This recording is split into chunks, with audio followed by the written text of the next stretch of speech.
Now, Deathstar units are the most freaking ultimate powerful pieces in Warhammer 40,000, but if they are used incorrectly, they can absolutely cost you the game. So today, we are going to learn how to wield these Deathstar units effectively. Let's jump right into it. First off, what the heck is a Deathstar unit, and why are we doing this video? Well, previously, we did a video on how to defeat these Doomsday Deathstar units. And it's really important because sometimes you're going to run across certain matchups where there's a model or a unit of models in there that you just have no idea how to handle because it's so darn strong. Well, today, and we talked extensively about how to deal with those, and today we're going to do the flip side, how to actually make good use of these expensive Death Star units. Well, here's the deal. Your Death Stars are going to be the extremely powerful units, and they're typically very expensive as well. They will define how your army operates on the table, and they will define how your opponent has to play against you.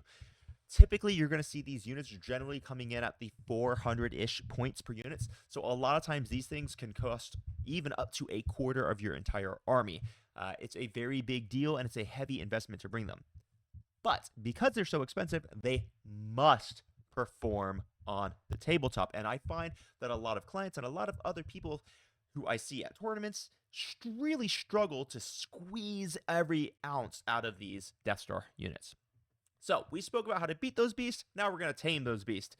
I'm going to take you through all the steps. And remember, guys, this is not an MSU or a minimum sized unit army. This is generally going to be a more elite army, or it could be an MSU army with one particular elite unit inside of it. And we're going to figure out how to pilot those bad boys. So why the heck are we using Death Stars?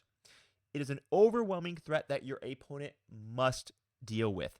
Let's say, for example, that your opponent has a Wraith Knight that is sitting behind a ruin. So that you can't interact with it because you can't shoot it.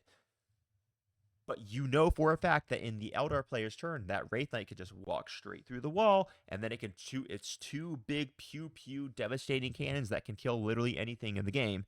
That's going to define how your opponent has to move up the table. Because as long as that Wraith Knight is sitting there, ooh, their game plan is in trouble. This is also kind of defining your game plan, because if you lose that thing too early, well, it's going to be a ton of points that are gone, and now your opponent has a much easier way of the game.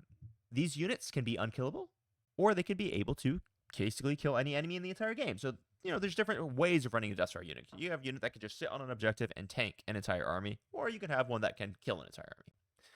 And now, so there's going to be trade-offs like we talked about. They're very, very expensive. When you take these units, you're generally going to have to reduce your overall model counts, and this is going to be decreasing your ability to perform secondaries. So a lot of your more elite armies can really struggle when it comes to action secondaries. Who's going to make the new objective in the ritual? Who's going to do sabotage? Who's going to be doing containment? If I'm having to move my 8 units of my armies in all sorts of ways, can I actually get all of these actions done and then also still fight my opponent?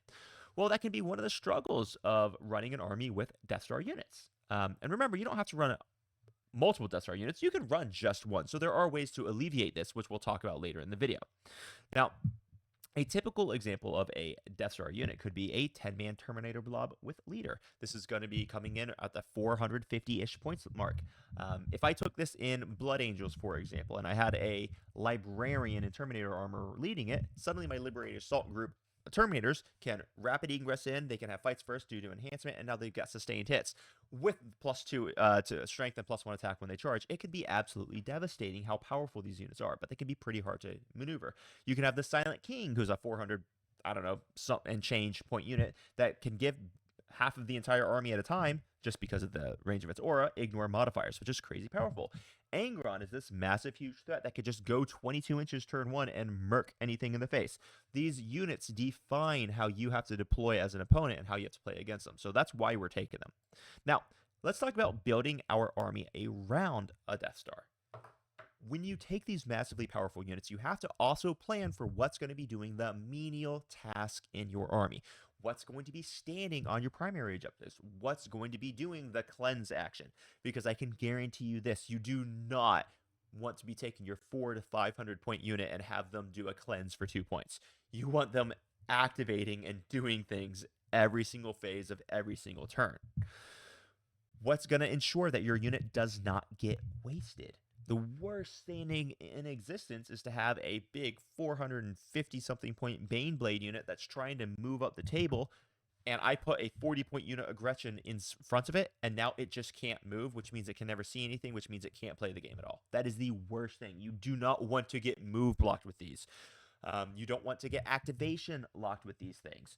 So let's say you have a massive Knight Crusader. It costs like, I don't know, 430 points. He might be able to shoot anything off the table, but if the only thing you can see is a Rhino, well, the only thing you can do is kill a Rhino. And then all the really good units inside of the Rhino are going to be untouched. It doesn't matter how much firepower you have.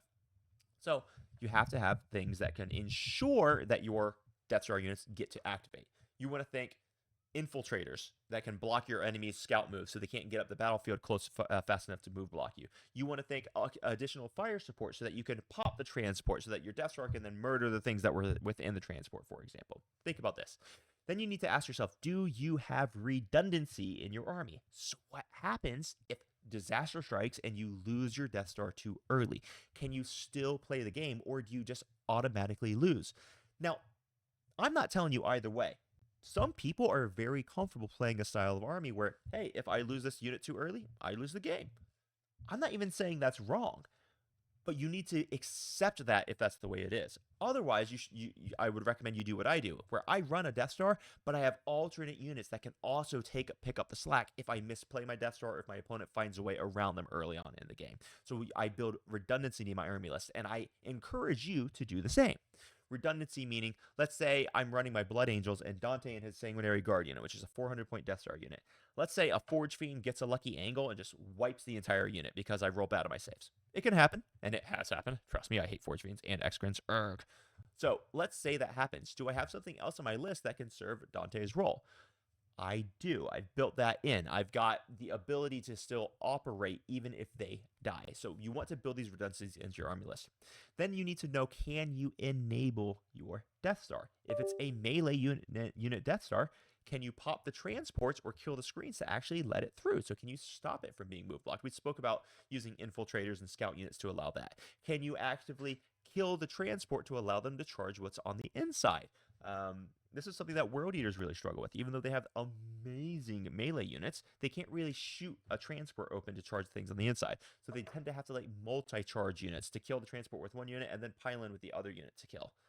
A great example of this is I really, really don't care if Canis Rex has to charge in and kill my 65-point truck. Even if I have, I don't know, whatever, like 280 points worth of models on the inside. Let's say I just have a crazy amount of points on the inside. It doesn't matter to me if Canis Rex has the ability to kill the contents of my trucks 20 times over, because when he charges my truck, he can only kill that 65 points. This is called activation locking. So you have to make sure that you don't get activation locked with your Deathstar units as well. So that's going to be the fire support. That's going to be the additional units in the army that are going to enable things like that. Now let's talk about deploying our Deathstar units. How do you deliver your Deathstar to where it needs to go? If you need to stage it in the central ruin, how does it get there? Can it just walk up the table? Do you have to put it in deep strike? Can it start inside a transport? These are questions that have to be answered. If you want to run Abaddon and Terminators, can they go inside of a... well, actually, Abaddon's wouldn't be able to do it anyway. But if you want to run, say, 10 Chaos Terminators with like a Chaos Terminator Lord or whatever, can you put them inside a Land Raider? Well, you don't really have the transport capacity for that now, do you? So you have to figure out how the heck you're going to get them, which basically means you're either going to advance them or you're going to be deep striking them in. So these are the questions you have to know. You can't just put a unit on the table and expect it to get to where it needs to go. You need to answer the question, where does my Deathstar need to be? How am I going to get it there? The answers are always going to be running it up the table, rapid ingressing / deep striking / strategic reserves, or putting in a transport. Those are basically your only choices. Some Deathstars are durable enough where they don't need a transport. Some are fast enough where they don't need a transport. Some, like my Sanguinary Guard with Dante, just move 12 inches on their own. So I don't need to deep strike them. I can start them on the board, and I can just fly them wherever they need to go early on. These are the considerations I really, really need you to have. Some Deathstar units, like your big knights, for example, Canis Rex, they can deploy very safely behind terrain because they can just walk through terrain, so the terrain doesn't move block them. Other units like Angron, he's so fast, you can put him basically anywhere on the board, and he gets to still move 22 inches, so he can deploy safely and then still get to where he needs to go. Other Death Star units like Terminators, they're very slow, so they're gonna have to rapid invest. So just consider that in your list building stage. Let's talk about target priority. How do you make sure that you get the value out of your Death Star unit? What does it need to do in order to enable your victory? One of the big questions you really need to ask yourself when you're using these styles of units is, does it need to kill enemies? Shockingly, sometimes the answer is no. Is it good enough that just controlling one side of the battlefield is going to get you value out of your unit? So let me give you an example. In a lot of games, I will take Dante and his 6 Sanguinary Guard, and I will plop them in the center ruin, out of line of sight so nothing can see them, but I threaten an unbelievable amount of distance with this unit. Because they move 12 inches, they get +1 to advance, which means at minimum they advance 14. They can go 14 inches on an advance, and at maximum they can go 19 inches, and then still be at +1 to charge, because I can give them advance and charge. So this particular unit, sometimes I don't even use them until turn 4, turn 5, because what they're doing by standing in the central ruin is they're stopping my opponent from being able to move any of his valuable units anywhere valuable on the battlefield, and that can be incredibly valuable by itself. So you don't even have to necessarily kill units so long as you're controlling the battlefield. So define what your Death Star unit does, and once you define that, you'll be using them much more efficiently. In other scenarios, you got to identify what needs to die. If you're playing against, say, the Necrons, for example, do you really need to kill their Silent King, or is it better if you just go kill all of their other units? I made an entire video about how to deal with Death Star units previously, so you guys need to go back and watch that one. I'll see if I can just actually link it in the description down below for you guys. But do you have to kill your opponent's Death Star units, or can you just go kill all of your opponent's chaff and threaten their Death Star units, right? These are the questions you need to ask yourself. Let's look at positioning itself. Where is that sweet spot on the map? This is just Games Workshop or GW1 for the table.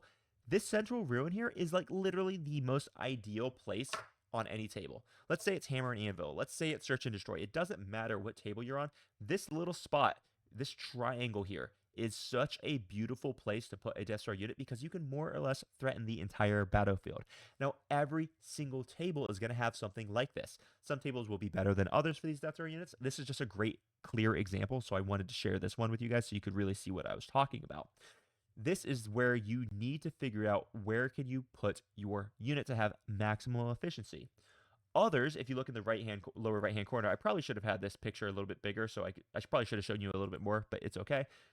You could put like a big knight inside that deployment terrain there where they could just walk straight through and they can still be threatening basically everything.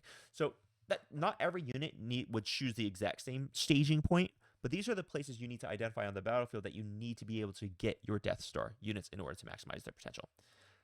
Lastly, how is your opponent going to counterplay your Death Star units? First off, they're either going to ignore it, they're going to move block it and make it irrelevant, or they're going to kill it. And I did an entire video on how to handle Death Star units that I think you're really going to love, and you're going to get a lot of value out if you go check it out. So like I said, I'm going to have that linked down below. Guys, this is how you're going to use your Death Star units.